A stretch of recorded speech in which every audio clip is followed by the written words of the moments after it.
Hello बच्चों। आज हम जानेंगे कि जब कोई चीज एक जगह बनती है तो वह दूसरी जगह तक कैसे पहुंचती है। सोचिए, अगर खिलौना एक देश में बना और हमें उसे अपने घर लाना है तो क्या वह पैदल चलकर आएगा? नहीं ना। उसके लिए जरूरत होती है व्यापार और परिवहन की। सबसे पहले समझते हैं व्यापार क्या होता है। जब एक देश या एक व्यक्ति चीजें बनाकर दूसरे को बेचता है तो उसे व्यापार कहते हैं। जैसे किसान गेहूं उगाता है और उसे मंडी में बेचता है, दुकानदार उसे खरीदता है और फिर हमें बेचता है। यही व्यापार है। इसी तरह एक देश चॉकलेट बनाता है और दूसरे देश को बेचता है।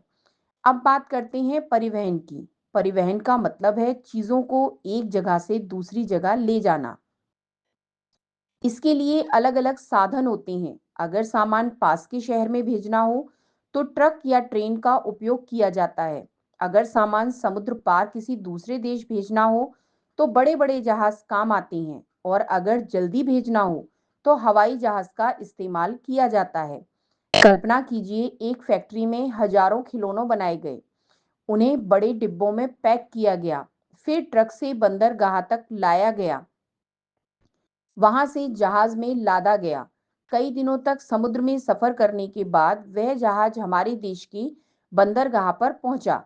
फिर ट्रक से वे खिलौने दुकानों तक आए और आखिर में आप उन्हें खरीद तक अपने घर तक ले आए। कितनी लंबी यात्रा हुई ना बच्चों। व्यापार और परिवहन की वजह से ही हमें दुनिया की अलग-अलग चीजें मिल पाती हैं। अगर ये साधन ना हो तो हमें सिर्फ अपने आसपास की चीजों से ही काम चलाना पड़ता।